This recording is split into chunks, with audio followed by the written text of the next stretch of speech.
S1 ยุนซอยอน S2 จองฮเยริน S3 อีจีอู S4 คิมแชยอน S5 คิมยูยอน S6 คิมซูมิน S7 คิมนากยอง S8 กงยูบิน S9 คาเอเดะ S10 ซอดาฮยอน S11 โคโตเนะ S12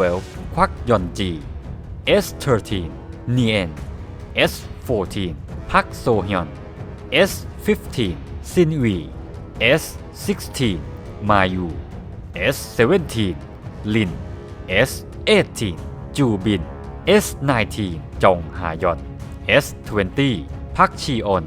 S21 คิมแชวอน S22 ซอนลิน S23 ซออาและ S24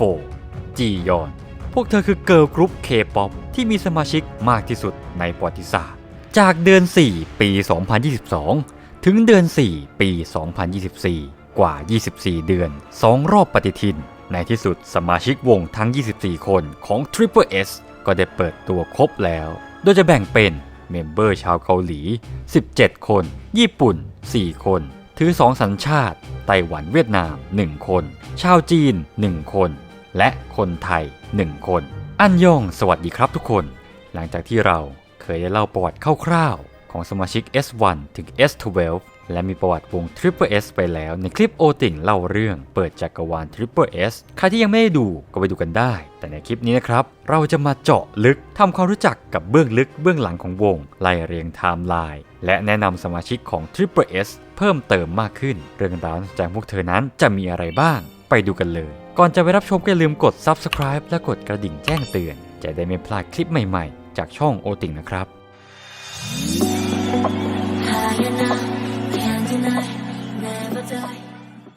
มอดเฮาส์ย้อนกลับไปในปี 2022 ในเดือนเมษายนโปรเจกต์เกิร์ลกรุ๊ปที่ก่อตั้งขึ้นโดยค่ายมอดเฮาส์บริษัทสตาร์ทอัพ K-POP แห่งใหม่ได้เริ่มต้นขึ้นซึ่งโปรเจกต์นี้เป็นฝีมือของเจเดนจองหรือจองบยองกีซึ่งก็เป็น CEO ของค่ายมอดเฮาส์นั่นเองเขาคือบุคคลสำคัญผู้ที่เคยอยู่เบื้องหลังการทำงานในวงการเพลงมามากมายซึ่งทำงานร่วมกับบริษัทต่างๆเช่น JYP Entertainment และ Ullim Entertainment โดยได้ผ่านการร่วมงานกับศิลปินมากมายอาทิเช่น Wonder Girls 2AM 2PM Loveless และ Luna อีกทั้งยังเคยเป็นกรรมการผู้จัดการค่าย Sony Music Korea และ Blockberry Creative ซึ่งเขาก็มีส่วนสำคัญในการวางคอนเซปต์สาวประจำเดือนอย่างวง Luna หรือ อีดาเลโซนโยจนเกิดเป็นจักรวาล Luna ขึ้นนั่นเองเจเดนจองได้เริ่มรวบรวมเด็กฝึกมากความสามารถและวางแผนระยะยาวเพื่อทำการสร้างวง Triple S ให้เป็นหนึ่งในศิลปินของโลกยุคอนาคตในยุคที่โลกของเราสามารถเชื่อมต่อด้วยเทคโนโลยีและสามารถเข้าถึงศิลปินได้อย่างง่ายดายยิ่งขึ้นในรูปแบบใหม่ๆไม่ว่าจะเป็นการผสมผสานโลก Virtual Metaverse และเทคโนโลยีบล็อกเชน CEO จองบยองกีได้กล่าวไว้ว่าเรากำลังก้าวจากยุคของการบริโภคเพลงผ่านการสตรีมมิ่งไปสู่ยุคที่บริโภคผ่านตัวศิลปินเองได้โดยตรงเราจะนำความสามารถทั้งหมดที่มีของ Mod House ในการพัฒนาเกิร์ลกรุ๊ปคอนเซปต์ใหม่ที่แฟนๆ K-POP ไม่เคยได้ลองสัมผัสมาก่อน Thesis ทีเซอร์แรกสุดของโปรเจกต์ประกาศการเกิดของ Triple S ได้ใช้ชื่อว่า Thesis ซึ่งก็แปลตรงๆว่าทฤษฎีได้มีการกล่าวถึงจุดเริ่มต้นทางทฤษฎีของพวกเธอก่อนการเดบิวต์โดยเฉพาะอย่างยิ่งสิ่งที่น่าสนใจก็คือมีการเปิดเผย Cosmos ที่พิเศษของ Triple S ผ่านภาพที่มีความรู้สึกและการบรรยายที่มีความหมายคอนเซปต์ Triple S มีความหมายตรงๆก็คือตัวอักษร S ตัวเล็กๆแต่ละตัวมารวมกันเป็น Big S ตัวเดียวโดย S แต่ละตัวมาจากคำว่า Social Sonyo และ Soul โดยวงจะมุ่งเน้นถึงการเข้าสังคมของวงการเชื่อมต่อกับผู้ชมและการแสดงตัวตนของพวกเธอในฐานะไอดอลจากกรุงโซลนั่นเอง Triple S เป็นที่รู้จักผ่านประโยคที่ว่า The Idol of All Possibilities หรือไอดอลแห่งความเป็นไปได้ทั้งหมดพวกเธอจะเป็นกลุ่มไอดอล K-POP ที่ใช้การกระจายอำนาจหรือ Decentralize สมาชิกวงจะมีระบบหมุนเวียนระหว่างแบบแบ่งกลุ่มยูนิตย่อยและกิจกรรมเดี่ยวพวกเธอจะเป็นวงแรกของโลกที่ได้มอบสิทธิ์ให้แฟนๆได้คัดเลือกสมาชิกวงด้วยตัวเองพ วกคุณสามารถเป็นหนึ่งในโปรดิวเซอร์ที่มีส่วนร่วมในการสร้างวงสามารถมีส่วนร่วมและสื่อสารกับวง Triple S ได้เช่นการตัดสินใจคัดเลือกซับยูนิตขั้นตอนการเลือกเพลงและคอนเทนต์ต่างๆเพื่อสร้างความโปร่งใสในการโหวตเมมเบอร์ Modhouse จึงได้นำระบบการโหวตผ่าน NFT ซึ่งย่อมาจาก Non Fungible Token แปลว่าสินทรัพย์ดิจิทัลหรือโทเค็นที่ไม่สามารถทดแทนกันได้แฟนๆสามารถเลือกโหวตผ่านการซื้อสิ่งที่เรียกว่า Object และแฟนคลับสามารถทำการโหวตผ่านระบบที่เรียกว่า Gravity ได้ผ่านแอปพลิเคชัน Cosmo ที่สามารถดาวน์โหลดได้ทั้งระบบปฏิบัติการ iOS และ Android นอกจากนี้ Triple S ยังมีช่องทางการติดตามต่างๆทาง SNS ของวงเช่น Twitter Official Website และ Discord รวมถึงช่อง YouTubeที่ได้มีรายการต่างๆอัปเดตให้ดูตลอดแทบทุกวันทุกสัปดาห์ Cosmo The Gate หรือชื่อเดิมคือ Cosmo The Origin เป็นแอปอย่างเป็นทางการของค่าย Modhouse และวง Triple S แอปนี้ได้เปิดตัววันที่ 8 สิงหาคม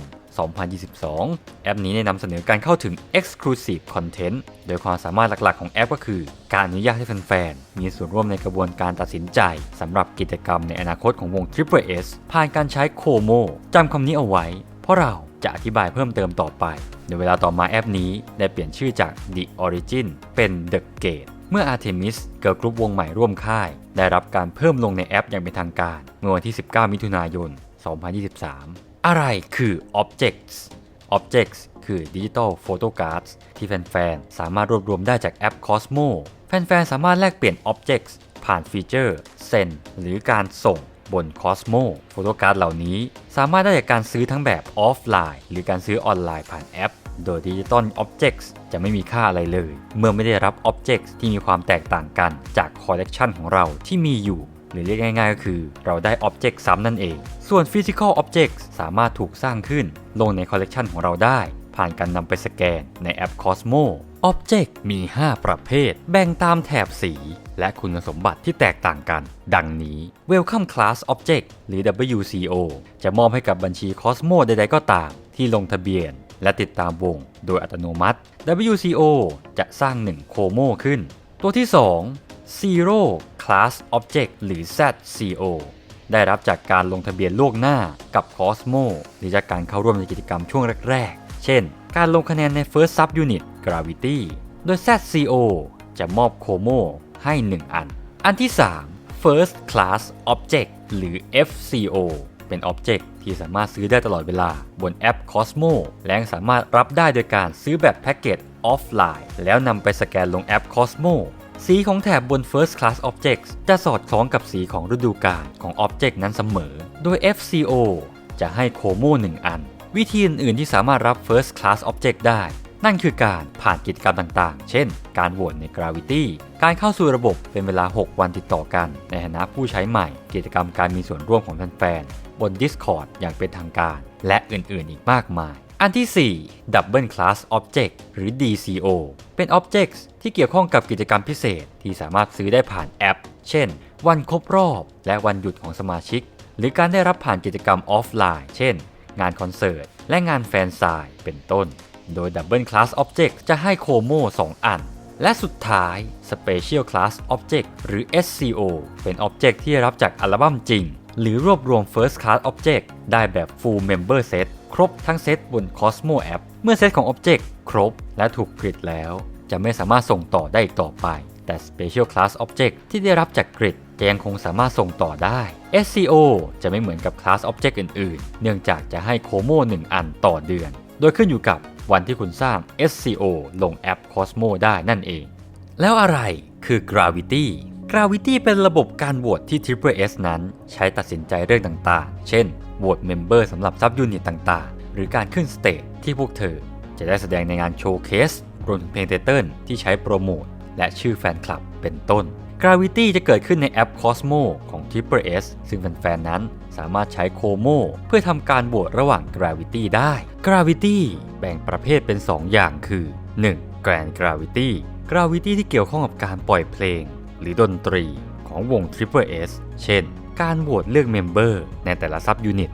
2. Event Gravity Gravity ที่เกี่ยวข้องกับกิจกรรมวงเช่นชื่อแฟนคลับการออกแบบแท่งไฟการแสดงพิเศษที่งานโชว์เคส ประเภทของคอนเซปต์วาไรตี้โชว์ที่แฟนๆต้องการหรือชื่นชอบเป็นต้นโดยตัวของแกน Gravities จะเกิดขึ้นน้อยกว่า Event Gravities และมีแนวโน้มที่จะรับคะแนนโหวตมากกว่าอีกด้วยแล้วโคโมคืออะไรอย่างที่ได้กล่าวไปว่าโคโมนั้นจะได้มาจากการซื้อ Objects แต่ละ Objects จะสร้างโคโมอย่างน้อย1อันซึ่งใช้โทเค็นในการลงคะแนนใน1 Gravity โคโมเท่ากับ1โหวตซึ่งหมายความว่าตัวคุณนั้นสามารถโหวตได้หลายครั้งใน1 Gravity ตามที่ต้องการ Gravities จะเชื่อมต่อกับเครือข่ายบล็อกเชนเพื่อแสดงความโปร่งใสในการลงคะแนนเสียงเต็มรูปแบบซึ่งหมายความว่าไม่สามารถโกงได้ Dimension คอนเซปต์ของ Triple S คือสมาชิกวงจะมี Special Ability หรือ S พวกเธอจะสามารถรวมพลังและแสดงความสามารถหรือจะให้เข้าใจง่ายๆก็คือจะสร้างยูนิตผสมหรือวงใหม่ๆต่อไปโดยใช้ชื่อเรียกว่า Dimension ที่จะถูกสร้างขึ้นโดยคอนเซปต์ใหม่ทุกๆฤดูกาลหรือซีซั่นแล้วอะไรคือซีซั่น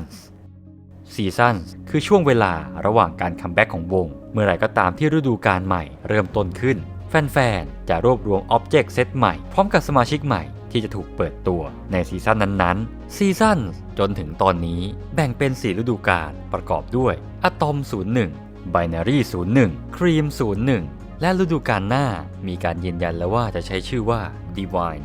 01เมื่อฤดูกาลนั้นผ่านไปคุณจะไม่สามารถซื้ออ็อบเจกต์จากฤดูกาลนั้นบน Cosmo ได้อีกต่อไปสำหรับทีเซอร์ที่2ของวง VRS เริ่มต้นด้วยข้อความว่าเราคือ1ใน24โดยมีทั้งการใช้ภาษาเกาหลีภาษาอังกฤษภาษาญี่ปุ่นและภาษาไทยนอกจากนี้ทีเซอร์ยังดึงดูดความสนใจ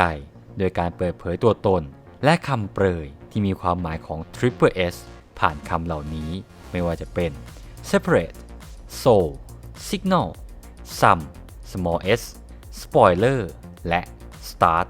Triple S นั้นตั้งเป้าว่าจะเปิดตัวสมาชิกวงทั้งหมด24คนโดยเด็กฝึกจะถูกเปิดเผยทีละคนก่อนจะถูกเปิดตัวเราจะเรียกพวกเธอว่า Small S หรือ S เล็กและสมาชิกที่เข้าร่วมวงหลังจากการถูกเปิดเผยจะเรียกว่า S ใหญ่หรือ Big S และแยกความแตกต่างด้วยอักษรตัวพิมพ์เล็กและตัวพิมพ์ใหญ่ตามลำดับบริษัท Mod House ได้ดำเนินการคล้ายกับปฏิบัติการสายลับ 007 ชีวิตของ S เล็กหรือเด็กฝึกแต่ละคนจะกระจัดกระจายอยู่ทั่วบริษัทและจะไม่มีใครรู้ตัวตนของกันและกันเพื่อป้องกันไม่ให้พวกเธอนั้นได้เจอกันแม้ว่าจะเคยได้เรียนที่เดียวกันก็ตามและแล้วก็มาถึงการเปิดตัวสมาชิกคนแรกของวง Triple S S1 โดยเมื่อวันที่ 1 พฤษภาคม 2022 ยุนซอยอนได้ถูกเปิดตัวในฐานะสมาชิกคนแรก S1 ผ่าน Introductory Video Teaser โดยซอยอนเกิดวันที่ 6 สิงหาคม ปี 2003 ที่แทจอนเกาหลีใต้เธอเป็นเด็กสาวแสนธรรมดาผู้มีเสน่ห์คาริสมาไม่ธรรมดาหลังจากเรียนจบชั้นม.ปลายเธอเป็นนักเรียนธรรมดาคนหนึ่งที่เตรียมตัวสอบเข้ามหาลัยไม่มีประสบการณ์ในการเป็นเด็กฝึกในบริษัทบันเทิงหรือปรากฏตัวทางรายการทีวีมาก่อนแต่เธอมีทักษะการเป็นพิธีกรและเซนส์ทางวาไรตี้ที่สูงมากซอยอนได้เป็นเด็กฝึกเพียงแค่0 วันเท่านั้นก็ถูกเลือกให้เป็นสมาชิกคนแรกของวงเธอได้ย้ายเข้าไปอยู่ในหอพักที่เรียกว่า House เมื่อวันที่ 9 พฤษภาคมซึ่งเป็นวันเดียวกันกับที่ซีรีส์เรียลิตี้รายวันของวง Signal ได้เริ่มออกอากาศรายการ Signal เป็นรายการเรียลิตี้ที่ติดตามชีวิตประจำวันของสมาชิก Triple S เริ่มแรกในเอพิโซดต่างๆได้รับการบันทึกแก้ไข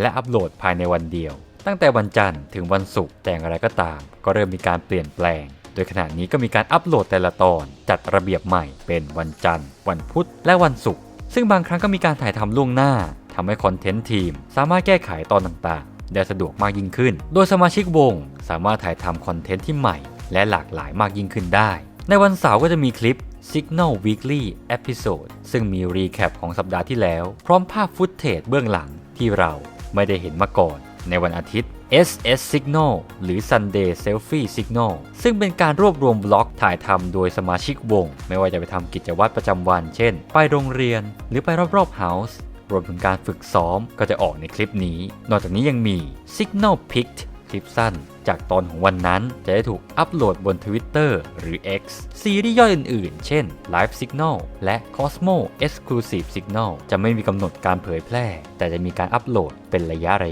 คอนเทนต์อื่นๆเช่น Secret Base และ Triple S Behind จะเป็นรายการที่ไม่ได้เชื่อมต่อกับ Signal Series Dijkstra Theories เป็นคำที่มาจากชื่อ Dijkstra Algorithm ที่ใช้ในการค้นหาแผนผังเส้นทางที่สั้นที่สุดของความสัมพันธ์ในการเชื่อมต่อโนดแต่ละโนดในแผนผังแบบกราฟ Dijkstra ในจักรวาลของ Triple S ได้ถูกนำมาใช้ในสถานการณ์และสภาพแวดล้อมที่ไม่เหมือนใครสมาชิกในวงจะไม่รู้จักกัน S เล็กแต่ละคนจะไม่รู้ตัวตนของสมาชิก Triple S อีกคนว่าเป็นใครวิดีโอทีเซอร์ Dijkstra ได้ถูกปล่อยออกมาวันที่ 4 พฤษภาคม 2022 เริ่มต้นด้วยสมาชิกคนแรก S1 ยุนซอยอนที่เธอได้เปิดเผยความอยากรู้อยากเห็นของเธอนอกจากนี้ยังมีภาพเงา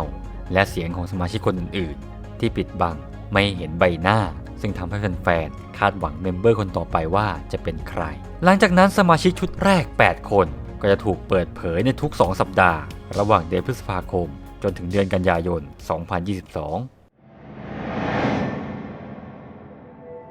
ต่อมาวันที่ 16 พฤษภาคมภาพทีเซอร์ของสมาชิกคนที่ 2 ของวงก็ได้รับการปล่อยออกมา S2 จองฮเยรินเกิดวันที่ 12 เมษายน 2007 ที่ฮวังกึมดงซูซองกูเมืองแทกูเกาหลีใต้ อดีตนักแสดงเด็กสังกัดค่าย Kids Planet และเธอยังเป็นอดีตเด็กฝึกของค่าย B-Lift Lab กับ P-Nation ด้วย โดยเมื่อวันที่ 19 พฤษภาคมทีเซอร์ Welcome to the House ของจองฮเยรินได้ถูกปล่อยออกมาและเธอได้ย้ายเข้าไปอยู่ใน House แล้ว House คืออะไรล่ะเราขออธิบายเพิ่มเติม House ก็คือหอพักสุดหรูที่ครบวงจรทั้งสระว่ายน้ำและฟิตเนสซึ่งเราจะได้เห็นจากทีเซอร์ Triple S Signalist และในรายการวาไรตี้ประจำวันอย่าง Signal ซึ่งเมมเบอร์จะได้รับ Master Card หรือ Key Card สำหรับ House แห่งนี้ซูอาโดยเมื่อมีการประกาศสมาชิกใหม่ของวงหรือ S คนใหม่เข้ามาอยู่ในหอพักก็จะมีเสียงของเลขา AI ในชื่อซูอาปรากฏขึ้นซึ่งชื่อซูอาก็มาจากคำว่า House ที่เขียนแบบกลับด้านนั่นเองต่อมาวันที่ 1 มิถุนายน S3 EGU ได้ถูกเปิดตัวในฐานะสมาชิกคนที่ 3 เธอเป็นอดีตนักกีฬาไอซ์ฮอกกี้และนักแสดงเด็กโดย EGU นั้นเกิดวันที่ 24 ตุลาคม ปี 2005 ที่ชินซาดง คังนัม โซล เกาหลีใต้ เธอถือเป็นเด็กฝึกความสามารถสูงที่ผ่านการฝึกจากค่ายใหญ่มาแล้วทั้ง JYP YG SM FNC และ Pocket Door Studio รวมถึงเป็นหนึ่งในผู้เข้าร่วมแข่งขันในรายการ Survival My Teenage Girl เมื่อปี 2021 อีกด้วยก่อนที่เธอนั้นจะตกรอบและได้เข้าร่วมกับโปรเจกต์ Triple S ของ Mod House ส่วนทีเซอร์ Welcome to the House ของเธอปล่อยออกมาวันที่ 4 มิถุนายนและเธอได้ย้ายเข้ามาอยู่ในวันที่ 7 มิถุนายน 2022ต่อมาวันที่ 16 มิถุนายนก็มีบทความได้เผยแพร่ว่าคิมแชยอนอดีตสมาชิกวง Busters กำลังจะได้เดบิวต์อีกครั้งตามด้วยวันที่ 19 มิถุนายนภาพทีเซอร์ของสมาชิกคนที่ 4 ได้รับการปล่อยออกมาในเวลาเดียวกันนั้น S1 ถึง S3 ซอยอนฮเยรินและจีอูได้เดินทางไปที่นิวยอร์กเพื่อถ่ายทำคอนเทนต์ไม่กี่วันต่อมาแชยอนก็ถูกเปิดตัวว่าเป็น S4 ในวันที่ 22 มิถุนายนและเธอได้ย้ายเข้ามาอยู่ใน House วันที่ 29 มิถุนายนหลังจากที่สมาชิกคนอื่นๆได้กลับมาแล้วโดยคิมแชยอนเกิดวันที่ 4 ธันวาคม 2004 ที่โซลเกาหลีใต้เธอนั้นมีประสบการณ์ในวงการบันเทิงมากที่สุดในวงโดยแชยอนเดบิวต์เข้าสู่วงการบันเทิงตั้งแต่อายุประมาณ 4 ขวบเมื่อปี 2008 ในฐานะนักแสดงเด็กก่อนที่ในปี 2014 แชยอนจะได้เดบิวต์เป็นไอดอลเกิร์ลกรุ๊ปเด็กกับวง Cutie L Second Generationต่อด้วยการเดบิวต์เป็นไอดอล K-POP ในฐานะสมาชิกของ Busters เมื่อปี 2017 โดยวัยขณะนั้นเพียง 12 ปี 359 วันณเวลาที่เดบิวต์ทำให้เธอนั้นเป็นเจ้าของสถิติไอดอลที่มีอายุน้อยที่สุดในประวัติศาสตร์ K-POP ที่ยังไม่ถูกทำลายจนถึงปัจจุบันนี้อีกด้วยหลังจากนั้นเธอได้มีผลงานในวงการบันเทิงอีกเพียบไม่ว่าจะเป็นผลงานเดี่ยวงาน MC และงานโฆษณาต่างๆถัดมาวันที่ 11 กรกฎาคม S5 คิมยูยอนได้ถูกเปิดตัว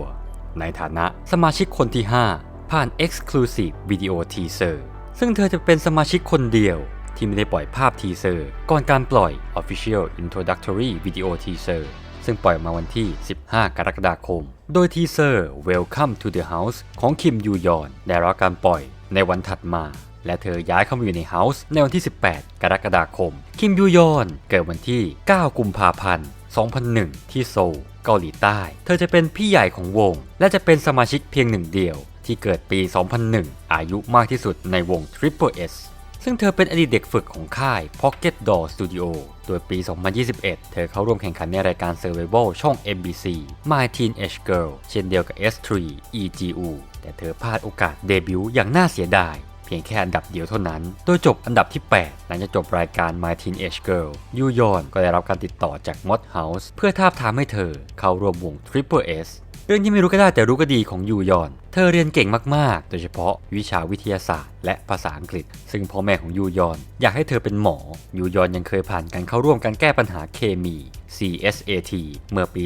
2019 รวมถึงมีคะแนนสอบภาษาอังกฤษโทอีกประมาณ 800 คะแนนเธอนั้นยังพูดภาษาอังกฤษได้ดีและสามารถสอบเข้าศึกษาต่อที่มหาวิทยาลัยสตรีอีฮวาภาควิชาวิทยาศาสตร์ได้ด้วยคิมยูยอนได้เข้าเรียนมหาลัยช่วงโควิดซึ่งช่วงระหว่างที่เธอไปเกาะเชจูและนั่งฟังบรรยายเลคเชอร์เธอคิดขึ้นมาได้ว่าทำไมต้องมาเสียเวลากับสิ่งที่ตัวเองไม่ได้สนใจจริงๆหลังจากที่กลับบ้านเธอได้เปิดดูรายการของวง Blackpink ผ่านช่องทาง Netflix เธอจึงตัดสินใจเลือกเส้นทางที่ฝันมาตั้งแต่อย่างเด็กความฝันที่เธอเคยบอกกับพ่อแม่เอาไว้ว่าอยากเป็นศิลปินไอดอล K-POP แต่พ่อแม่ก็บอกว่าต้องเข้ามหาลัยให้ได้ก่อนนั่นจึงทำให้เธอตัดสินใจพักการเรียนและสมัครออดิชั่นในรายการ My Teenage Girls ก่อนจะได้โอกาสกับ Triple S ได้เดบิวต์อย่างที่ตั้งใจเอาไว้กลับมาที่เรื่องของวงกันต่อวันที่ 12 กรกฎาคม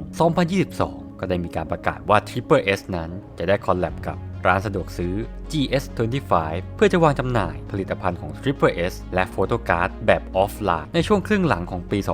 2022 ซึ่งต่อมาวันที่ 8 สิงหาคม 2022 Triple S ก็ได้เปิดตัวแอป Cosmo อย่างเป็นทางการรวมถึงมีการจำหน่ายการ์ดรูปถ่ายดิจิตอลชุดแรกซึ่งเปลี่ยนเป็นโทเค็น NFT ใช้สำหรับการโหวตในกิจกรรมในอนาคตผ่านแอป Cosmo และในวันเดียวกันนั้น S6 คิมซูมินก็ได้รับการเปิดตัวอย่างเป็นทางการในฐานะสมาชิกคนที่ 6 ซูมินเป็นเด็กฝึกอายุน้อยโดยเป็นหนึ่งในมักเน่ไลน์ที่เข้าไปเป็นน้องเล็กของวงณขณะนั้นโดยเธอเกิดวันที่ 3 ตุลาคม 2007 ที่แดกูเกาหลีใต้ซูมินสนใจอยากเป็นไอดอล K-POP ตั้งแต่ยังเด็กเธอเริ่มต้นฝึกร้องเต้นอย่างจริงจังเมื่ออายุได้ 13 ปีผ่านการเทรนจาก Five Music Dance Academy ที่เมืองแดกูก่อนที่ช่วงต้นปี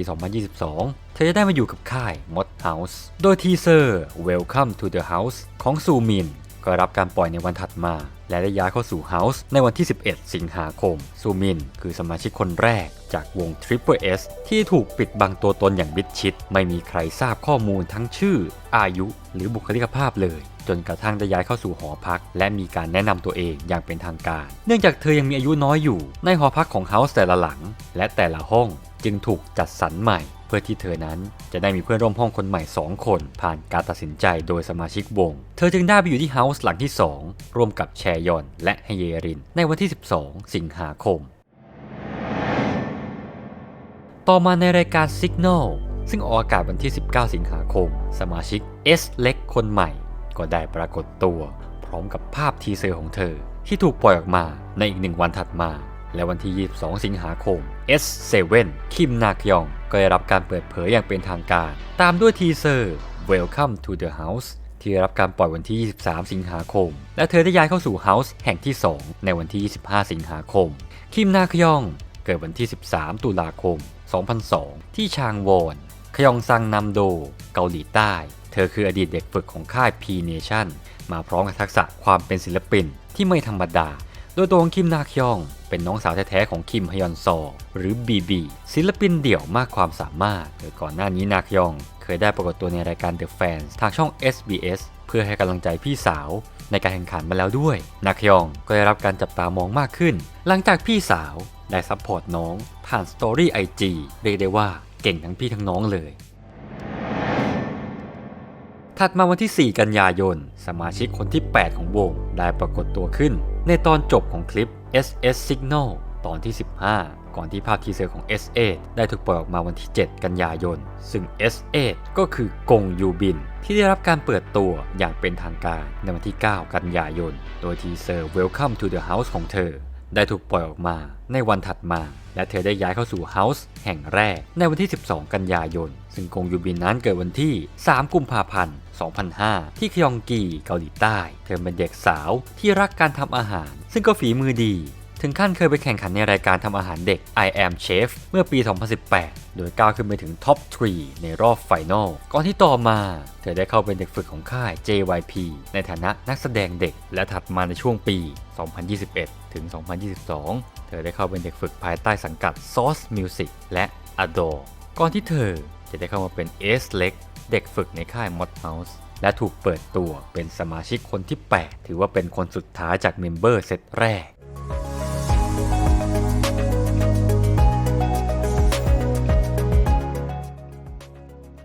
First Gravity ซึ่งหลังจากได้เปิดตัวสมาชิก 8 คนแรก S1 ถึง S8 Triple S ได้จัดงานแฟนไซน์ออนไลน์และออฟไลน์ครั้งแรกในวันที่ 17 กันยายนและได้ประกาศ First Gravity หรือ Grand Gravity สำหรับในการโหวตครั้งแรกจัดขึ้นระหว่างวันที่ 21 ถึง 25 กันยายนเพื่อทำการตัดสินโหวตคัดเลือกสมาชิกใน 2 ซับยูนิตแรกของวง Triple S Grand Gravity จะแบ่งทั้ง 8 คนแบบยูนิตแบ่งออกเป็น 2 Dimension หรือซับยูนิตย่อย 2 ยูนิต Dimension A และ B ผ่านการคัดเลือกจากแฟนๆที่ลงคะแนนโหวตว่าสมาชิกคนไหนจะได้อยู่ในซับยูนิตทั้ง 2 นี้และผลการตัดสินหลังจากที่ลงคะแนนก็คือ Dimension A ซับยูนิตแรก Acid Angel from Asia หรือ AAA ประกอบไปด้วยสมาชิก 4 คนได้แก่ S5 คิมยูยอนลีดเดอร์ของยูนิต S7 คิมนากยอง S8 กงยูบินและ S2 จองฮเยรินมักเน่น้องเล็กของยูนิตส่วนยูนิตที่ 2 Dimension B Crystal Eyes ก็จะมีสมาชิก 4 คนประกอบไปด้วย S1 ยุนซอยอน S4 คิมแชยอน S3 อีจีอูและ S6 คิมซูมินเป็นมักเน่น้องเล็กของยูนิตซับยูนิต AAA ทั้ง 4 คนในซับยูนิต Triple S AAA ได้เดบิวต์อย่างเป็นทางการในวันที่ 28 ตุลาคม 2022 โดยการปล่อยมินิอัลบั้มแรก Access นำมาเป็นเพลงไตเติ้ล Generation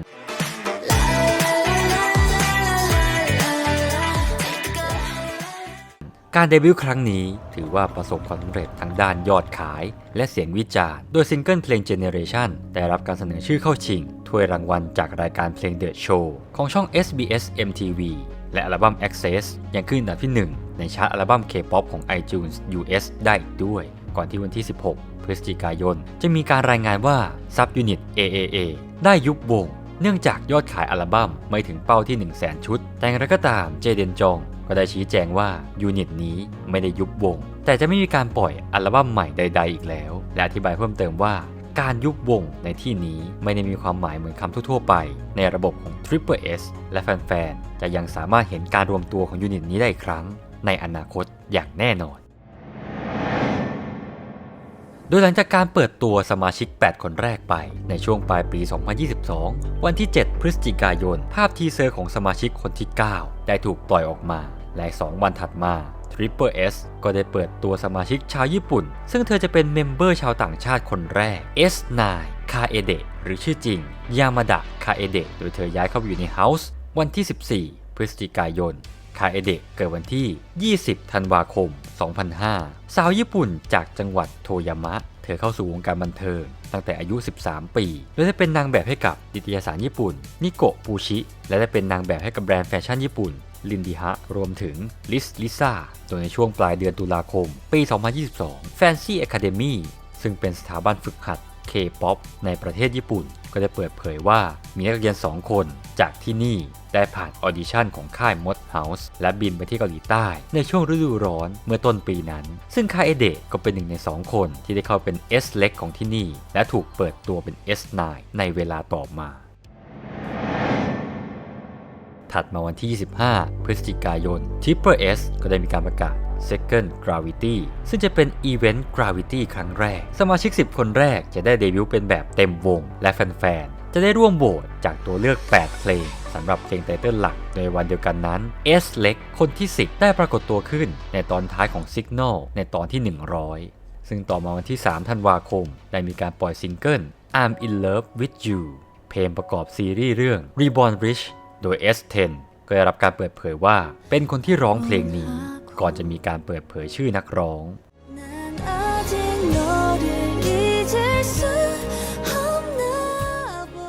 ซึ่งภาพทีเซอร์ของเธอถูกปล่อยออกมาในวันที่ 5 ธันวาคมและเธอก็ได้รับการเปิดตัวอย่างเป็นทางการในฐานะสมาชิกคนที่ 10 เมื่อวันที่ 9 ธันวาคม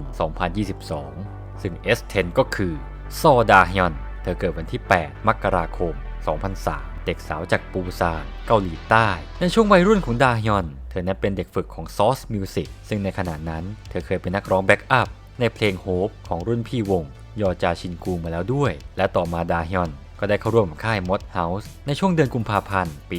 2022 และเข้าร่วมเป็นเด็กฝึก S เล็กยาวนานที่สุดในวงก่อนจะถูกเปิดตัวเป็นเมมเบอร์คนที่ 10 ของวง Triple S ต่อมาวันที่ 30 ธันวาคมก็มีการปล่อยภาพทีเซอร์ของ S11 เข้าสู่ปี 2023 วันที่ 2 มกราคม Triple S ก็ได้เปิดตัว S11 โคโตเนะหรือชื่อจริงคามิโมโตะโคโตเนะเธอเกิดวันที่ 10 มีนาคม 2004 สาวญี่ปุ่นจากโตเกียวอดีตผู้แข่งขันในรายการ Girls Planet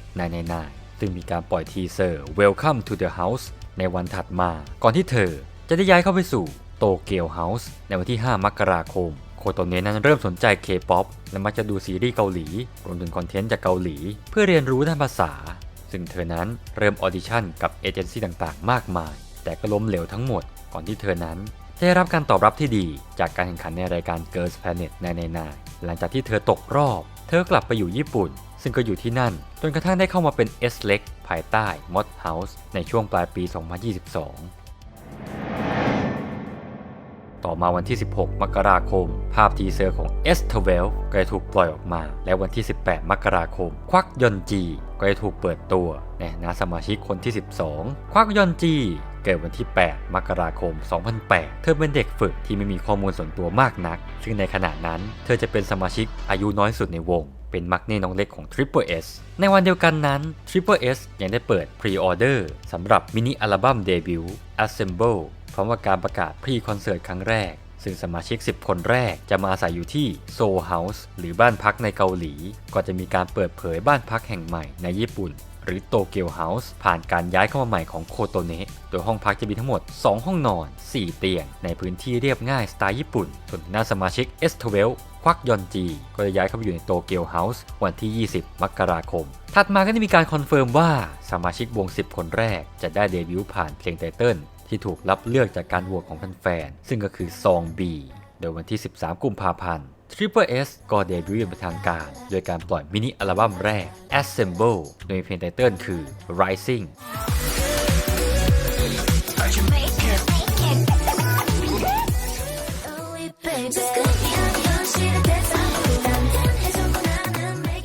Triple S ได้จัด Triple S Pre-Con Assemble ที่ Blue Square Mastercard Hall ในกรุงโซลเกาหลีใต้โดยพวกเธอได้เปิดเผยเซตลิสต์ของงานนี้ว่าจะมีการแสดงเพลงไตเติ้ลของอัลบั้มและการแสดงของสมาชิกทั้ง 10 คนพร้อมด้วยการแสดงของยูนิต Acid Angel from Asia และการแสดงครั้งแรกของยูนิต Crystal Eyes นอกจากนี้ยังได้มีสเตจและการแสดงที่ไม่เคยเห็นที่ไหนมาก่อนรวมถึงโซโล่สเตจของ S10 ซอดาฮยอนและยูนิตสเตจของ S9 คาเอเดอีกด้วยต่อมาวันที่ 17 มีนาคมก็มีบทความหนึ่งยืนยันว่า Crystal Eyes จะได้เดบิวต์ในสัปดาห์แรกของเดือนพฤษภาคมภาพทีเซอร์ของ S13 Nien ก็ได้รับการเผยแพร่ในวันเดียวกันและเธอก็ถูกเปิดตัวอย่างเป็นทางการในฐานะสมาชิกคนที่ 13 เมื่อวันที่ 20 มีนาคม Nien หรือชื่อจริงซูเหนียนจือเธอเป็นสมาชิกวงที่ถือ 2 สัญชาติคือไต้หวันและเวียดนามโดยเธอเกิดวันที่ 2 มิถุนายน 2003 ที่ไทเปไต้หวันอดีตเด็กฝึกของค่าย FNC Entertainment โดยเธอได้เข้าร่วมกรุ๊ป 4 จากรายการ Survival Girls Planet 999 เช่นเดียวกันกับโคโตเนะซูเหนียนจือตกรอบในตอนที่ 8 ของรายการก่อนที่เธอนั้นจะออกจากค่าย FNC ในปี 2022 จนกระทั่งเธอได้มาอยู่กับ Mod House และเปิดตัวเป็นสมาชิกคนที่ 13 ของ Triple S และเธอได้เลือกใช้ชื่อ Stage Name ว่า Nien นอกจากนี้เธอยังมีชื่อภาษาเวียดนามด้วยในชื่อหัวเนียมตูและไม่ชื่ออังกฤษคือ Nancy Wave เมื่อวันที่ 27 มีนาคม Third Gravity ก็ได้รับการประกาศเพื่อเป็นการโหวตชื่อแฟนคลับของ Triple S โดยมีระยะเวลาการโหวตตั้งแต่วันที่ 8 เมษายน ถึง 10 เมษายน โดยชื่อ Wave ชนะการโหวตและจะเป็นชื่อเรียกแฟนคลับอย่างเป็นทางการ Wave หรือคลื่นมีความหมายเช่นเดียวกันกับการเชื่อมต่อของ SSS ที่ก่อให้เกิดกระแสซึ่งหมายความว่าเรากำลังมุ่งหน้าสู่โลกที่กว้างใหญ่พร้อมกับคลื่นของแฟนๆถัดมาวันที่ 4 เมษายนภาพทีเซอร์ของ S14 ได้ถูกปล่อยออกมาและ 10 วันถัดมาวันที่ 14 เมษายน S14 ก็รับการเปิดตัวเป็นทางการเธอก็คือพักโซฮยอนเธอเกิดวันที่ 13 ตุลาคม 2002 ที่โซล เกาหลีใต้ในช่วงวัยรุ่นเธอนั้นเป็นออลจังหรือเน็ตไอดอลและปรากฏตัวบนเพจ Facebook ออลจังโดยในปี 2016 โซฮยอนยังได้บอกด้วยว่าเธอปรากฏตัวใน MV เพลง Cheer Up ของ Twice และในงาน Melon Music Awards ปี 2018 เธอยังได้เป็นนักเต้นแบ็กอัพบนเวทีเพลง Boom Boom ของวง Momoland อีกด้วยโดยในวันที่ 14 ธันวาคม 2021 โซฮยอนได้เดบิวต์ในฐานะโปรดิวเซอร์อินดี้โดยการปล่อยดิจิตอลซิงเกิลอัลบั้มของเธอ 20 ภายใต้ชื่อสเตทเนมว่า Autumn Hun ซึ่งเธอได้รับเครดิตในด้านโปรดักชันและเครดิตด้านเสียงร้องคือแบร์โซยุนซึ่งเป็นศิลปินอินดี้อีกหนึ่งคนอย่างไรก็ตามในเว็บไซต์สตรีมมิ่งเธอได้รับเครดิตว่าเป็นศิลปินหลักและในช่วงระหว่างปี 2020 ถึง 2022 โซฮยอนยังได้อัปโหลดเพลงที่เธอได้แต่งเองบางส่วนไปยัง SoundCloud ของเธอด้วยเธอได้ศึกษาต่อที่มหาวิทยาลัยดงโซลภาควิชาดนตรีประยุกต์อีกด้วยก่อนที่เวลาต่อมาเธอจะพักการเรียนเพื่อมาเข้าร่วมกับค่าย Mod House และถูกเปิดตัวกับวง Triple S โดยในทีเซอร์ของเธอมีการเปิดเผยว่าเธอสามารถแต่งเพลงและมีส่วนร่วมในการทำเพลงของ Triple S ต่อไปในอนาคตอีกด้วยกลับมาที่เรื่องวงกันต่อวันที่ 20 เมษายนได้มีการประกาศ Fourth Gravity หรือ Second Grand Gravity ระหว่างวันที่ 21 ถึง 30 เมษายนแฟนๆจะเป็นผู้โหวตเลือกสมาชิกของ2ซับยูนิตถัดไป Evolution และ Lovelution โดยที่สมาชิก S15 และ 16 จะถูกวางตัวไว้แต่ละยูนิตล่วงหน้าเพื่อรวมกันเป็นสมาชิกวงยูนิตละ 8 คนซึ่งผลก็คือจีอูแชยอนยูยอนซูมินนาคยองโคโตเนะและยอนจีถูกจัดให้อยู่ในซับยูนิต Evolution ในขณะที่ซอยอนฮเยรินยูบินคาเอเดะดาฮยอนนีเอ็นและโซฮยอนถูกจัดอยู่ในยูนิต Lovelution ส่วนที่ 2 ของ Gravity จะเป็นตัวกำหนดว่าซับยูนิตไหนจะได้เปิดตัวปล่อยเพลงก่อนและในวันที่ 1 พฤษภาคมผลลัพธ์ก็คือ Lovelution ได้ถูกเลือกให้ปล่อยผลงานก่อนต่อมาวันที่ 4 พฤษภาคมยูนิต Crystal Eyes ก็ได้เดบิวต์เป็นทางการด้วยการปล่อยมินิอัลบั้มแรก Aesthetic พร้อมกับ MV เพลงไตเติ้ล Cherry Talk โดยตอนแรกมีความตั้งใจว่าจะปล่อยเพลงเวลาเที่ยงคืนของเกาหลีในวันที่ 4 พฤษภาคมแต่อย่างไรก็ตาม Mod House ประกาศว่าจะมีการดีเลย์และ MV ได้ถูกปล่อยมาเวลา 12 นาฬิกาซึ่งเป็นเวลาเดียวกันกับปล่อยอัลบั้มดิจิตอลอย่างไรก็ตาม MV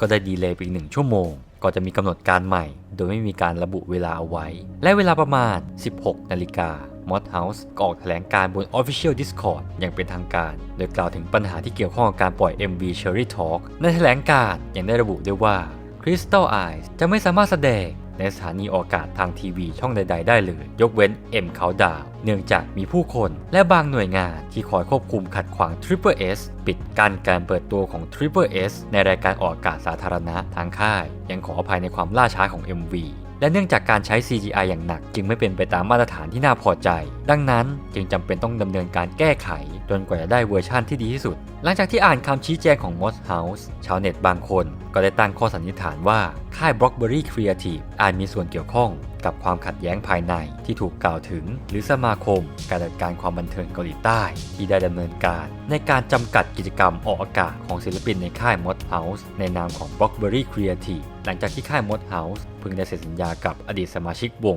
Luna ในที่สุด MV Cherry Talk ก็ถูกปล่อยออกมาวันรุ่งขึ้นวันที่ 5 พฤษภาคมเวลา 3 ทุ่มโดยมินิอัลบั้มนี้ S14 พักโซฮยอนได้ร่วมทำเพลงแทร็กที่ 5 Deja Vu ด้วย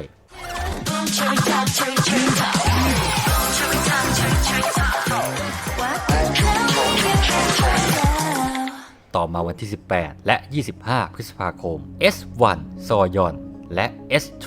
EGU ได้รับการยืนยันว่า พวกเธอจะเข้าร่วมรายการ Survival Girl Group Kingdom Puzzle ทางช่อง Mnet โดยรายการนี้จะประกอบไปด้วยไอดอลหญิง 28 คนที่ผ่านการเดบิวต์มาแล้วจากหลากหลายวงมาแข่งขันกันเพื่อจะเดบิวต์ในนาม Girl Group ชั่วคราว 7 คนวงใหม่ทั้งสองได้ร้องเพลง Signal Song ของรายการผ่านซิงเกิล Charismatic โดยซอยอนร่วมร้องในยูนิต Drop the Beat ส่วน GU ร่วมร้องในยูนิต Pick on the Top ในเวลาเดียวกันวันที่ 27 พฤษภาคมก็มีการปล่อยทีเซอร์มิวสิกวิดีโอ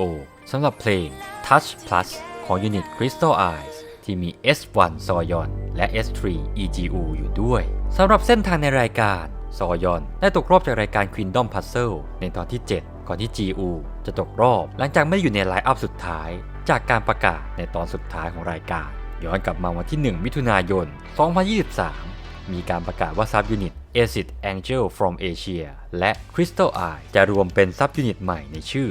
Acid Eyes พร้อมกับได้ปล่อยซิงเกิลอัลบั้ม Remix และ Collab ชื่อ Cherry Jean Visualizer สำหรับ Cherry Jean ถูกปล่อยออกมาวันที่ 6 มิถุนายนพร้อมด้วยซิงเกิลนำ Cherry Jean Baddest Mix ซึ่งได้เปิดตัวบนแพลตฟอร์มสตรีมมิ่งในวันเดียวกัน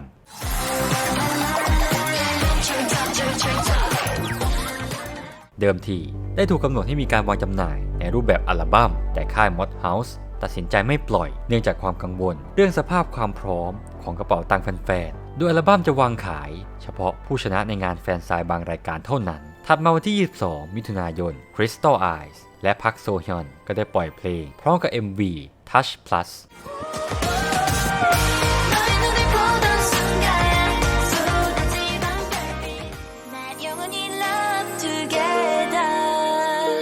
Touch Plus จะเป็น alternate version ของ Touch จาก subunit Crystal Eyes หนึ่งในซิงเกิลจากมินิอัลบั้ม Aesthetic และมีการเพิ่มท่อนร้องให้กับสมาชิกใหม่ S14 พักโซฮยอนก่อนที่ Crystal Eye จะเริ่มต้นโปรโมทผ่านรายการเพลงอีกครั้งในวันที่ 23 มิถุนายนด้วยการแสดง Touch เป็นครั้งแรกผ่านรายการ Music Bank ทางช่อง KBS ต่อมาวันที่ 6 กรกฎาคมเพลงในอัลบั้มที่เหลือของ Cherry Jean ก็ได้รับการปล่อยบนแพลตฟอร์มสตรีมมิ่งอัลบั้มนี้ได้รวมรีมิกซ์ใหม่ 2 เพลงได้แก่ Cherry Jean High Flute Mix และ Cherry Jean Testarossa Mix ซึ่งจะเป็น B-side ของอัลบั้ม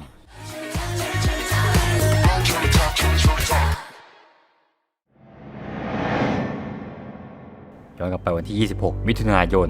S15 ก็ได้รับการแนะนำให้รู้จักกับสมาชิก Lovelution ที่เหลือผ่านทาง Signal ตอนที่ 303 แม้ว่าถูกเบลอภาพแต่หลายคนก็รู้ว่านี่คือซินอุยสาวจีนที่เป็นอดีตผู้แข่งขันในรายการ Girls Planet 999 เช่นเดียวกับ S13 Nien และ S11 Kotone ภาพทีเซอร์ของเธอถูกปล่อยออกมาวันที่ 30 มิถุนายนและวันที่ 2 กรกฎาคมเธอก็ถูกเปิดตัวอย่างเป็นทางการว่าจะเป็นสมาชิกคนที่ 15 และเป็นสมาชิกคนสุดท้ายของยูนิต Lovelution โดยเธอย้ายเข้าไปอยู่ที่ House ในวันที่ 4 กรกฎาคมซินอุยมีชื่อจริงว่าโจซินอุยเกิดวันที่ 25 พฤษภาคม 2002 สาวจากเมืองหลวงกรุงปักกิ่งประเทศจีนเธอถือว่าเป็นหนึ่งในวิชวลของวงมีหุ่นนางแบบมาพร้อมกับส่วนสูง 174 เซนติเมตรนอกจากภาษาแม่ของเธอภาษาจีนแล้วซินอุยยังสามารถสื่อสารได้ดีหลากหลายภาษาไม่ว่าจะเป็นเกาหลีอังกฤษและญี่ปุ่นซึ่งเธอเคยศึกษาต่อที่บอสตันประเทศสหรัฐอเมริกาณ Berklee College of Music ทำให้เธอนั้นพูดภาษาอังกฤษได้ดีมากๆในช่วงวัยรุ่นเธอได้ผ่านออดิชั่นและเป็นเด็กฝึกของ SM ก่อนจะย้ายไปอยู่สังกัดเย่หัวเอนเตอร์เทนเมนต์ปี 2021 ซินอุยยังได้แข่งขันในรายการ Girls Planet 999 ทางช่อง Mnet โดยเธอตกรอบตอนที่ 11 หลังจากไม่ผ่านรอบที่ 3 ก่อนที่ปี 2022 ในวันที่ 8 เมษายนซินอุยก็ได้รับการยืนยันว่าจะเป็นผู้แข่งขันในรายการ Reality Show ในช่องโย่คู่ของประเทศจีนผ่านรายการ Great Dance Crew และในปี 2023 นี้เองที่เธอเข้าร่วมกับวง Triple S และเป็นสมาชิกคนสุดท้ายของยูนิต Lovelution ต่อมาวันที่ 15 กรกฎาคมก็มีการปล่อยทีเซอร์ของ S16 มายูและเธอได้รับการเปิดตัวเป็นทางการว่าเป็นสมาชิกคนที่ 16 และสมาชิกคนสุดท้ายของ Evolution ต่อมาเธอย้ายไปที่ House วันที่ 24 กรกฎาคมมายูหรือชื่อจริงโคมะมายุเกิดวันที่ 12 พฤษภาคม 2002 สาวญี่ปุ่นจากโทมิโอกะ กุนมะ เธอจะเป็นพี่คนรองของวง Triple S มายูอยากเป็นไอดอล K-POP ตั้งแต่สมัยเรียนมัธยมต้น แต่พ่อแม่ของเธอไม่เห็นด้วยกับแนวคิดนี้ ดังนั้นเธอจึงเลือกศึกษาต่อจนสามารถเข้ามหาลัยเมจิในภาควิชาเศรษฐศาสตร์แต่มายูตัดสินใจเด็ดขาดแล้วว่าไม่สามารถละทิ้งความฝันของเธอได้เมื่อถึงจุดหนึ่งในช่วงปี 2020 เธอเลือกที่จะพักการเรียนและได้ไปเรียนที่ Bloom Academy ซึ่งเป็นสถาบันพิเศษของญี่ปุ่นก่อนที่เธอจะถูกสเกาต์ครั้งแรกโดย Mod House จาก Instagram แต่ในขณะนั้นเธอก็ถูกแมวมองบริษัทอื่นทาบทามด้วยเช่นกันทำให้แมวมองของ Mod House ติดต่อสถาบันการศึกษาของเธอให้เธอมาออดิชั่นและท้ายที่สุดเธอก็เลือกยอมรับข้อเสนอของ Mod House และได้มาอยู่กับวง Triple S เป็นสมาชิกคนที่ 16 และสมาชิกคนสุดท้ายของ Evolution และในวันที่ 17 สิงหาคมยูนิตที่ 4 ของ Triple S Lovelution ก็ได้เดบิวต์ผ่านมินิอัลบั้มแรกมูฮันซึ่งจะประกอบไปด้วย 8 เพลงนำโดยเพลงไตเติ้ล Girls Capitalism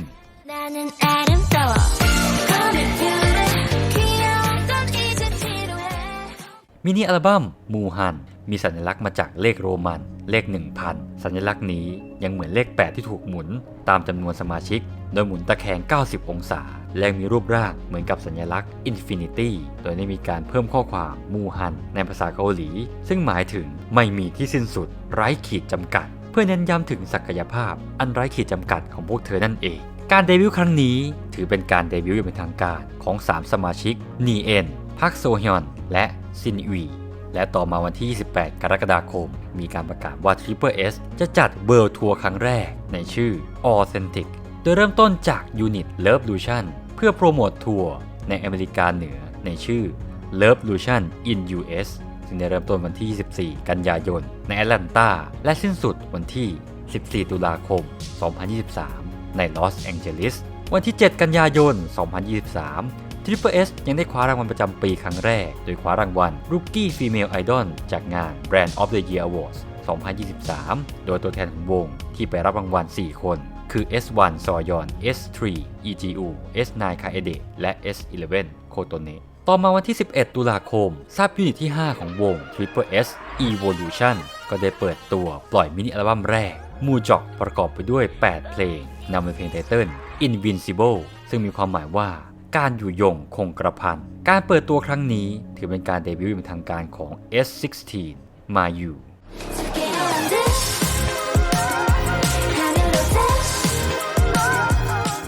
ต่อมาวันที่ 18 ตุลาคมทีเซอร์รายการเรียลิตี้โชว์ของสมาชิก 16 คนแรกก็ถูกปล่อยออกมาในช่อง YouTube ของ Wonder K ในวันเดียวกันนั่นเอง Age Gravity ได้เริ่มต้นขึ้นเพื่อเป็นการกำหนดคอนเซปต์ของรายการเรียลิตี้แรกของ Triple Sระหว่างแคนดิเดต 3 ชื่อก่อนที่จะเป็น Strong Girl Batch War ได้รับการประกาศให้เป็นผู้ชนะในวันที่ 20 ตุลาคมต่อมาวันที่ 31 ตุลาคมวิดีโอทีเซอร์ Triple S Next ได้รับการเผยแพร่ซึ่งจะประกอบไปด้วยสมาชิกใหม่ 4 คน S17 S18 S19 และ S20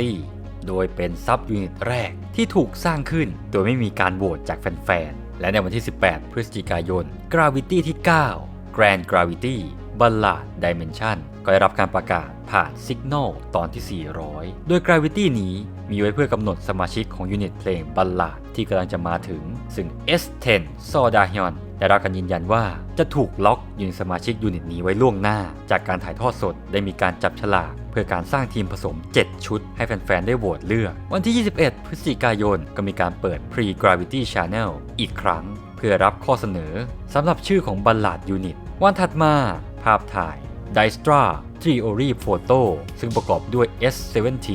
S18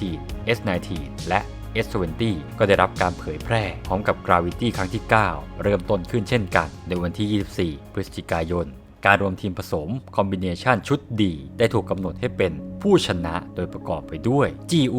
แชยอนคาเอเดะและนีเอ็นระหว่างการโหวต Gravity ที่ 10 Event Gravity Ballad Dimension Name วันที่ 28 ถึง 30 พฤศจิกายนยูนิตเพลงบัลลาดก็ได้ถูกรับเลือกภายใต้ชื่อ Aria วันที่ 29 พฤศจิกายน Triple S ยังได้คว้ารางวัลประจำปีจากงานมาม่า 2023 Best New Female Artist มาครองได้อีกด้วย พวกเธอได้ปล่อยคลิป OT16 Rising เพื่อฉลองชัยชนะครั้งนี้อีกด้วย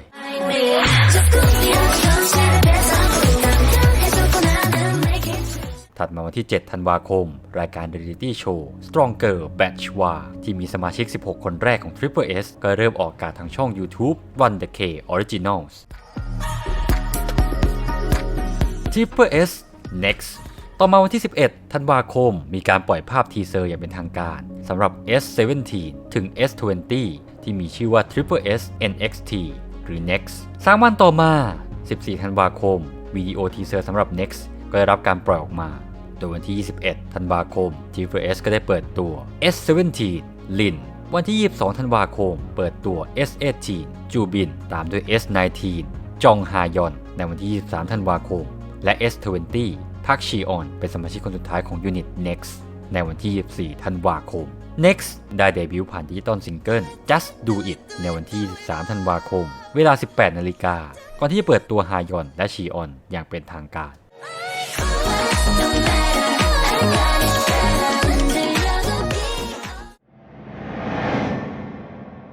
สำหรับ S17 ลินหรือคาวาคามิลินเกิดวันที่ 12 เมษายน 2006 ที่กรุงโตเกียวประเทศญี่ปุ่นเธอเคยอาศัยอยู่ที่ประเทศจีนเมื่อตอนที่เธอยังเป็นเด็กโดยลินนั้นเป็นเด็กสาวที่ชื่นชอบในการเต้นและเคยเป็นอดีตเด็กฝึกของค่าย SM Entertainment มาแล้วด้วยก่อนที่เธอได้เข้าร่วม Mod House ในช่วงเดือนพฤศจิกายน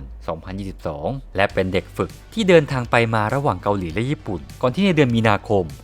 2023 ลินจะย้ายไปที่เกาหลีใต้หลังจากผ่านการออดิชั่นออนไลน์ของ Mod House ในประเทศญี่ปุ่นโดยเธอได้เข้าเรียนที่ Hallym Multi Art School ในช่วงเดือนเมษายนด้วย S18 จูบินเกิดวันที่ 16 มกราคม 2009 ที่เมืองซีฮึงจังหวัดคยองกี เด็กสาวที่ใฝ่ฝันอยากจะเป็นไอดอลเธอได้เลือกเข้าเรียนที่ Flat9 สถาบันฝึกอบรม K-POP ที่ไม่ทราบแน่ชัดว่าเธอผ่านออดิชั่นสำหรับ Mod House เมื่อตอนไหนแต่คาดว่าน่าจะเป็นช่วงประมาณกลางปีถึงปลายปี 2023 สืบเนื่องมาจากเธอเข้าเรียนที่โรงเรียนนานาชาติเธอจึงมีชื่อภาษาอังกฤษที่ได้ใช้ในโรงเรียนคือ Jasmine ซึ่งก็เป็นผลให้เธอพูดภาษาอังกฤษได้อย่างคล่องแคล่วในระหว่างการฝึกซ้อมหากเมมเบอร์คนไหนที่ไม่เก่งเกาหลีเธอได้อธิบายเป็นภาษาอังกฤษให้ S19 จองฮายอนเกิดวันที่ 1 สิงหาคม 2007 ที่เมืองอันยางจังหวัดคยองกีด้วยความอยากเป็นไอดอล K-POP เธอเข้าเรียนที่ Flat9 เช่นเดียวกันกับ S10 ซอดาฮยอนและ S18 จูบินก็เคยผ่านการเรียนที่นี่เช่นกันโดยยังไม่ทราบแน่ชัดว่าเธอผ่านออดิชั่นของ Mod House และกลายเป็น S เล็กเมื่อตอนไหนแต่คาดว่าน่าจะเป็นช่วงต้นปีถึงกลางปี 2023 จองฮายอนเป็น All Rounder โดยในเพลงเดบิวต์ของเธอ Just Do It เธอได้โชว์ทักษะครบเครื่องทั้งการเต้นการร้องแรปและโชว์ร้อง High Note S20 พักชีออนเกิดวันที่ 3 เมษายน 2006 ที่แทจอนเกาหลีใต้ด้วยความที่เธออยากจะเป็นไอดอลเธอได้เข้าร่วมกับแทจอน GB Academy ซึ่งเป็นสถาบันฝึก K-POP เธอเป็นนักเรียนที่นั่นก่อนจะได้ผ่านออดิชั่นรอบสุดท้ายกับ Mod House และได้กลายเป็น S เล็กในช่วงเดือนกันยายน 2023 ก่อนที่เธอจะเดบิวต์กับ Triple S และรับตำแหน่งเป็นเมนโวคอลร่วมกับ S10 ซอดาฮยอนนอกจากนี้เธอเป็นเมนโวคอลในยูนิต Next อีกด้วยเธอเก่งในการเรียนแบบเสียงต่างๆโดยเธอเคยเรียนแบบเสียงของจูฮยอนยองมาแล้วด้วยเธ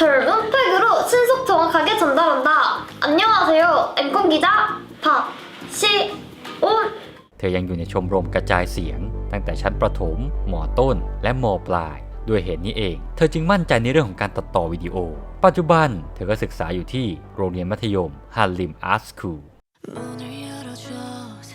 เข้าสู่ปี 2024 ในวันที่ 15 มกราคมยูนิตบัลลาดของ Triple S Aria ก็ได้เดบิวต์ผ่านซิงเกิลอัลบั้มแรก Structure of Sadness ประกอบไปด้วย 2 เพลงคือ Farewell My First และเพลงไตเติ้ล Door โดยวิดีโอ Signal ตอนที่ 408 Aria ได้เปิดเผยให้เห็นยูนิต Aria ที่เริ่มบันทึกเสียงเพลงไตเติ้ลณสตูดิโอ Mono 3 เมื่อวันที่ 12 ธันวาคมโดยเพลงไตเติ้ล Door จะได้เฮสศิลปินเดี่ยวชื่อดังร่วมเขียนเนื้อเพลงนี้ด้วย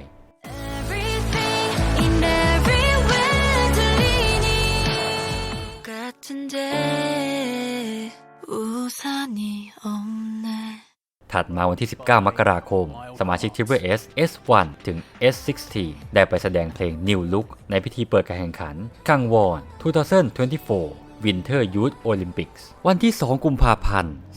2024 Triple S ได้ปล่อยอัลบั้ม Instrument ชุดแรก For Study For Work For Inst Volume 1 ซึ่งอัลบั้มนี้อัดแน่นไปด้วย Instrumental กว่า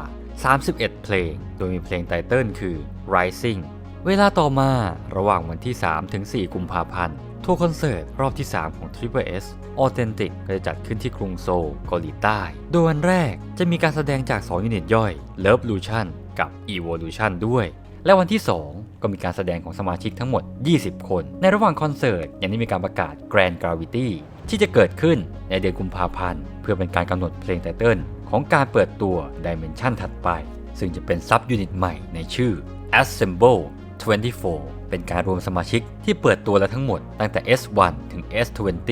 และสมาชิก 4 คนสุดท้ายที่ยังไม่ถูกเปิดตัวทำให้จะเป็นการคัมแบ็กวงที่มีสมาชิกครบ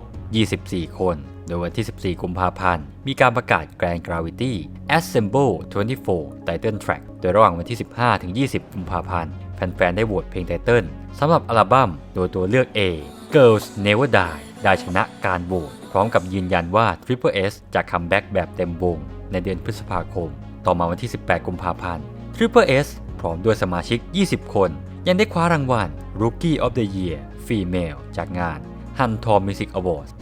2023 และได้เข้าร่วมงานประกาศรางวัลครั้งนี้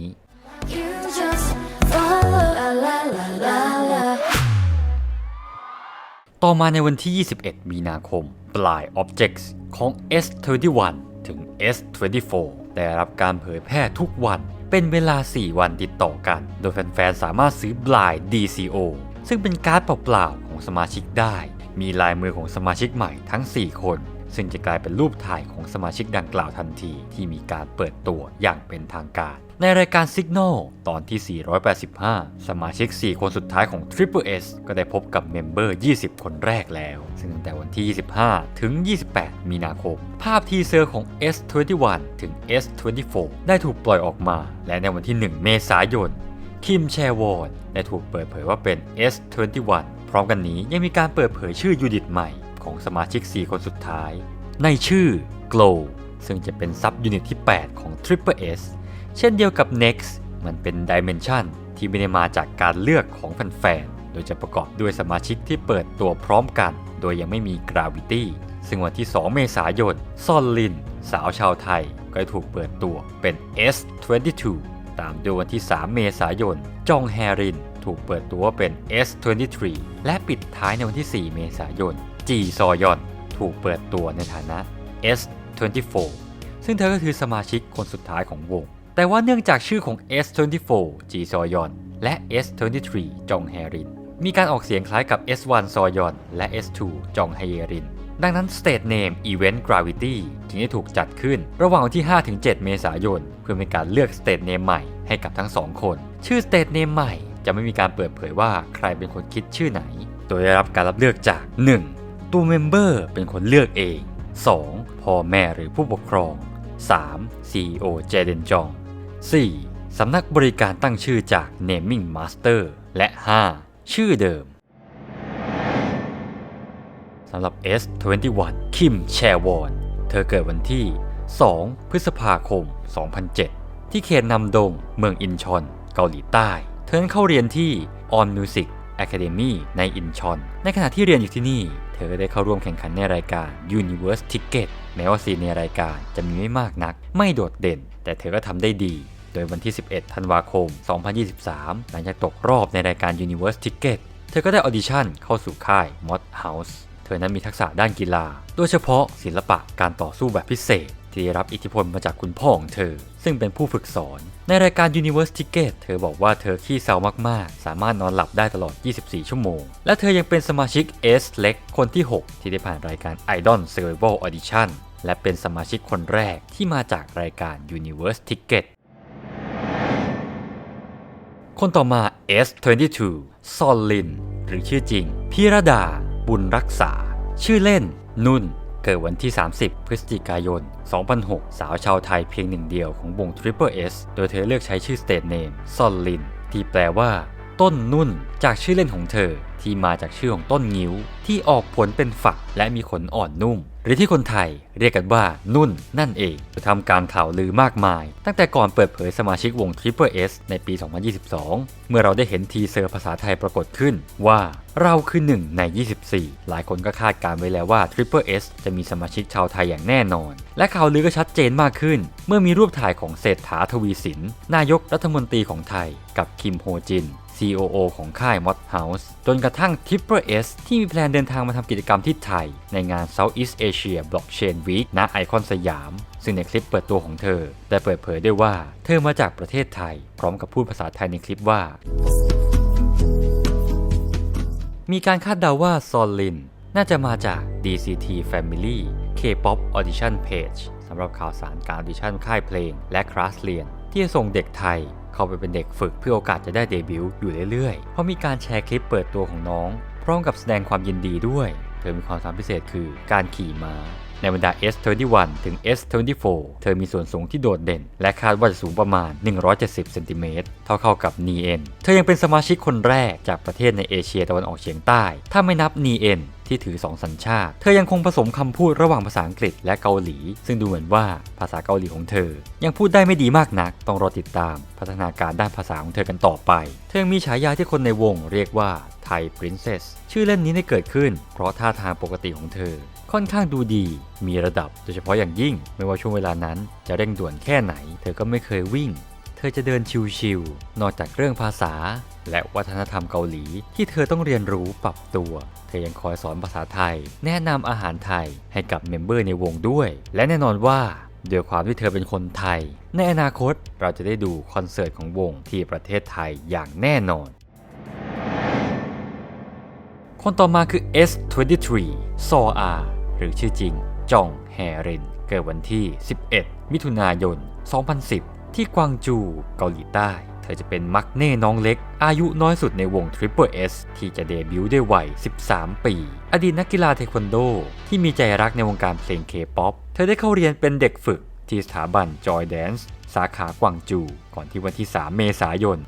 2024 จองแฮรินก็ได้ถูกประกาศให้เป็นสมาชิกคนที่ 23 ผ่านวิดีโอแนะนำของเธอในวันเดียวกันนั้นยังได้มีการประกาศ Gravity เพื่อเป็นการกำหนดชื่อสเตทเนมใหม่ของเธอเนื่องจากชื่อของเธอนั้นมีการออกเสียงคล้ายกับ S2 จองฮเยรินในภาษาเกาหลีนั่นเองวันถัดมา 4 เมษายนก็ได้มีการยืนยันว่าแฮรินจะเป็นมักเน่คนใหม่ล่าสุดและคนสุดท้ายของวงทำให้กิจกรรมช่วงกลางคืนของเธอจะถูกจำกัดจนถึงเวลา 6 นาฬิกาของวันจนถึงวันที่ 11 มิถุนายน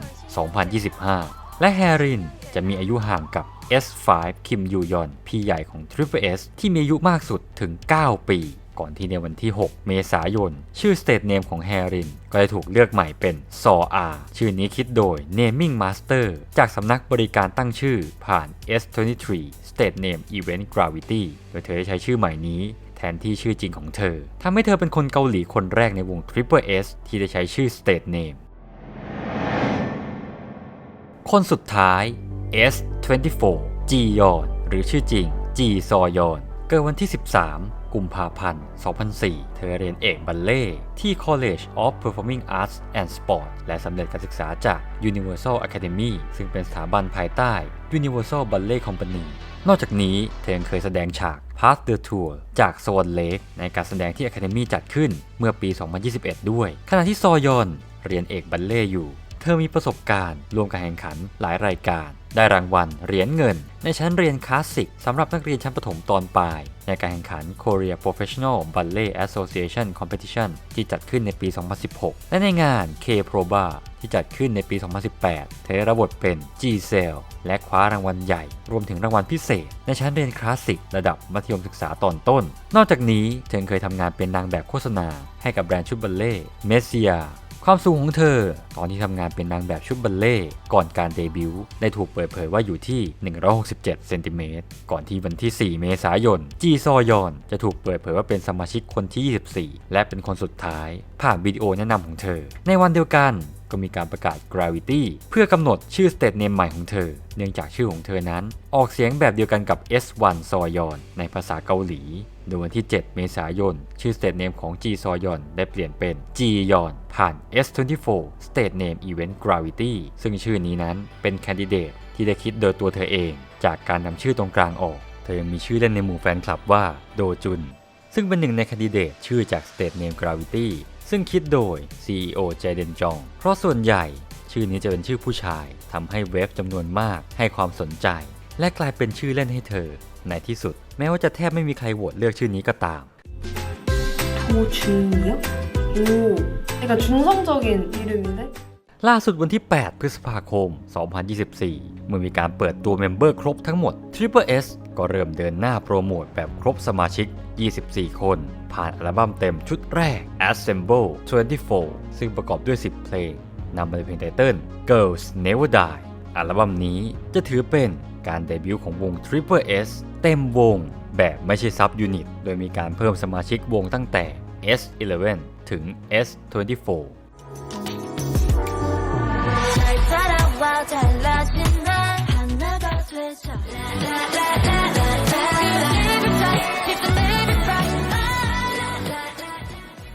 S TMI เรื่องที่ไม่รู้ก็ได้แต่รู้ก็ดีของวง Triple S เมื่อ S14 พักโซฮยอนได้ย้ายเข้ามาทำให้จำนวนสมาชิกทั้งหมดเป็น 14 คนซึ่งตอนนั้นก็ได้ทำลายสถิติอย่างเป็นทางการสำหรับเกิร์ลกรุ๊ปที่มีจำนวนมากที่สุดในประวัติศาสตร์ของเกาหลีโดยวงที่มีสมาชิก 13 คนก็คือ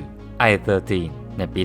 2005 และอูจูซอนยอหรือ Cosmic Girls ซึ่งได้เพิ่มยอนจองในภายหลังเป็นสมาชิก 13 คนซึ่งถือครองสถิติจำนวนมากที่สุดก่อนจะโดน Triple S ทำลายได้สมาชิก 24 คนทำให้ Triple S ได้กลายเป็นวงไอดอลที่มีสมาชิกเยอะที่สุดในเกาหลีโดยแซงหน้า NCT ที่เคยมีสมาชิกถึง 23 คนโดยถือว่าเป็นจำนวนสมาชิกไอดอลเกาหลีสูงสุดณปัจจุบันมีนักเรียนทั้งหมด 7 คนที่กำลังศึกษาอยู่ที่โรงเรียนม.ปลายณประเทศเกาหลีนักเรียนทุกคนลงทะเบียนเรียนที่ฮันลิมอาร์ตสคูลยกเว้นเพียงแต่ S19 จองฮายอนซึ่งปัจจุบันเรียนในภาควิชาเนื้อหาทัศนศิลป์ที่ไลลาอาร์ตไฮสคูลโดยที่ฮันลิมจะแบ่งเป็นแผนกบันเทิงคิมซูมินกับคิมแชวบอนแผนกดนตรีควักยอนจีแผนกฝึกเต้นจองเฮเยรินกับลินแผนกผลิตวิดีโอพักชีออนเมื่อโปรโมทเป็น Triple S แบบเต็มวงมีการประมาณการว่าการทำผมและแต่งหน้าจะใช้เวลาประมาณ 5 ชั่วโมงเนื่องจากมีสมาชิกถึง 24 คนโดยทางร้านทำผมมักจะเตรียมการตั้งแต่ตี 2การจัดสรรเฮาส์ณปัจจุบันเฮาส์หรือที่เรียกกันทั่วไปว่าหอพักที่สมาชิก Triple S อาศัยอยู่อย่างที่เราได้กล่าวไปตอนต้นคลิปเนื่องจากสมาชิกจำนวนมากจึงต้องมีหอพักหลายแห่งซึ่งปัจจุบัน Triple S นั้นมีการใช้หอพักเฮาส์มากถึงจำนวน 10 หลังแล้วเริ่มจาก House 1 เฮาส์หลังแรกของสมาชิก Triple S ที่ถูกเปิดเผยมี 2 ห้องคือ Purple Room กับ Mint Room House 2 เฮาส์หลังที่ 2 ที่ถูกเปิดเผยอย่างเป็นทางการใน Signal ตอนที่ 72มี 2 ห้องคือ Pink Room และ Orange Room โดย House 1 ร่วมกับ House 2 ได้ถูกเรียกรวมกันว่ากาพยอง House ซึ่งสมาชิกทั้งหมดตั้งแต่ S1 ถึง S8 ได้ออกจาก House อย่างเป็นทางการเมื่อวันที่ 30 พฤศจิกายน 2022 มาต่อที่ House 3 ซองซู House เป็น House แห่งที่ 3 ที่ถูกเปิดเผยตั้งอยู่ในกรุงโซลใกล้กับสำนักงานใหญ่ Mod House โตเกียว House เป็น House แห่งที่ 4ที่ได้รับการเปิดเผยมีสมาชิกคือโคโตเนะและควักยอนจีอาศัยอยู่ตั้งแต่เดือนมกราคมถึงปลายเดือนกุมภาพันธ์ 2023 ในช่วงที่ S1 ถึง S10 อยู่ที่เกาหลีใต้เพื่อโปรโมท Triple S นอกจากนี้มีการเปิดเผยถึง House แห่งที่ 5 ซึ่งตั้งอยู่ที่กรุงโตเกียวประเทศญี่ปุ่นหรือก็คือโตเกียว House 2 อาศัยได้ 4 คนมีทั้งหมด 3 ห้อง 2 ห้องนอนยออีโด House เป็นเฮาส์แห่งที่ 6 ที่ถูกเปิดเผยตั้งอยู่ในกรุงโซลเกาหลีใต้ยออีโดเฮาส์ถูกเปิดเผยครั้งแรกใน Signal ตอนที่ 223 หลังจากที่โคโตเนะและยอนจีได้ย้ายมาที่กรุงโซลนัมซานเฮาส์เป็นเฮาส์แห่งที่ 7 ที่รับการเปิดเผยตั้งอยู่ในกรุงโซลเกาหลีใต้นัมซานเฮาส์ถูกเปิดเผยครั้งแรกใน Signal ตอนที่ 278 เป็นหอพักอาศัยรวมของ S1 ถึง S14 ซึ่งจะเป็นสมาชิกยูนิต Revolution และ Evolution House ของ Triple S ในปัจจุบัน เมมเบอร์ทั้ง 24 คนมีการแบ่งห้องพักอาศัยในกรุงโซลเกาหลีใต้ โดยแบ่งเฮาส์เป็น 3 หลังคือ Mod Forest House Module House และ Cookie House Mod Forest House เป็นเฮาส์แห่งที่ 8 ที่ถูกเปิดเผยปัจจุบันเป็นบ้านพักของสมาชิก 6 คนประกอบไปด้วยจองไฮเยรินคิมแชยอนคิมนากยองกงยูบินโคโตเนะและจองฮายอนโดย Mod Forest House ก่อนหน้านี้มีชื่อว่า House A จนถึง Signal ตอนที่ 320 ซึ่งผู้อาศัยปัจจุบันตัดสินใจเลือกชื่อ Mod Forest House ใน Signal ตอนที่ 332 ห้องสีฟ้าสำหรับ 4 คนจะมีฮเยรินแชยอนและโคโตเนะอาศัยอยู่เนื่องจากทั้ง 3 คนชื่นชอบอยู่ร่วมกันหลายคนและมีการสื่อสารภาษาญี่ปุ่นได้ดีและห้องนี้ยังมีทิวทัศน์ผ้าของฮาวายบนผนังจึงได้ตั้งชื่อว่าห้องอาราฮาวายต่อมาใน Signal Weekly ตอนที่ 56 ชื่อของห้องที่เหลือก็ได้รับการเปิดเผยห้องสีม่วงสำหรับ 2 คนจะเป็นของนากยองและยูบินโดยรับการตั้งชื่อว่าห้องกงจูที่พ้องเสียงคำว่ากงจูซึ่งแปลว่าเจ้าหญิงนั่นเองโดยคำว่าจูได้ใช้ตัว Z เหมือนซูแปลว่าสวนสัตว์ตามธีมของห้องที่มีความสวยงามเกี่ยวกับสัตว์ต่างๆรวมถึงตั้งตามนามสกุลของกงยูบินใน Signal ตอนที่ 443 ฮายอนสมาชิก S19 ได้เข้าไปอยู่ใน Mod Forest House เป็นสมาชิกคนที่ 6 ร่วมกับฮเยรินแชยอนและโคโตเนะในห้องอาราฮาวายถัดมาโมดูเฮาส์แห่งที่ 9 ที่ถูกเปิดเผยปัจจุบันเป็นบ้านพักของสมาชิก 7 คนประกอบไปด้วยยุนซอยอนอีจีอูคิมซูมินซอดาฮยอนซินอุยจูบินและพักชีออนโมดูเฮาส์ก่อนหน้านี้จะใช้ชื่อว่า House B จนถึง Signal ตอนที่ 318 ผู้อาศัยปัจจุบันตัดสินใจตั้งชื่อ Module House ซึ่งหมายถึง House ของทุกสิ่งทุกอย่างและของทุกคนบวกกับเป็นการเล่นคำกับชื่อ Mod House อีกด้วยใน Signal Weekly ตอนที่ 54 ทั้ง 3 ห้องของ House นี้ได้รับการตั้งชื่อห้องสีเขียวสำหรับ 4 คนได้ถูกตั้งชื่อครั้งแรกว่าซูดารูโดยได้นำมาจากชื่อซูมินและดาฮยอนผู้อยู่อาศัยทั้ง 2 คนเป็นการง่ายต่อการเรียกชื่อห้องเดียวสีน้ำตาลของ EGU ได้ถูกตั้งชื่อว่าโกจีบังซึ่งแต่ละพยางค์ความหมายรวมกันจากคำว่าโกดอกฮันแปลว่าเหงาบวกกับห้อง GU นั่นเองห้องสีฟ้าสำหรับ 2 คนเป็นของซอยอนและซินอุยซึ่งได้รวมชื่อพวกเธอในชื่ออูซอรูมซึ่งแปลว่ารอยยิ้มในภาษาเกาหลีนั่นเองต่อมา Signal ตอนที่ 440 มักเน่ของ Triple S จูบิน S18 ได้ย้ายมาอยู่ที่ Module House ในฐานะผู้อาศัยคนที่ 6 เธอได้ไปร่วมห้องของซูมินและดาฮยอนจึงได้เปลี่ยนชื่อห้องโดยเพิ่มชื่อของจูบินเข้าไปในชื่อห้องเป็นบิงซูดาซึ่งแปลว่าน้ำแข็งใสไม่กี่วันต่อมาใน Signal ตอนที่ 444 S20 ชีออนได้ย้ายอยู่ในเฮาส์นี้เป็นผู้อาศัยคนสุดท้ายและได้เข้าร่วมกับห้องบิงซูดาทำให้ดาฮยอนแนะนำให้เปลี่ยนชื่อห้องอีกครั้งโดยเพิ่มชื่อชีออนเป็นออนบิงซูดา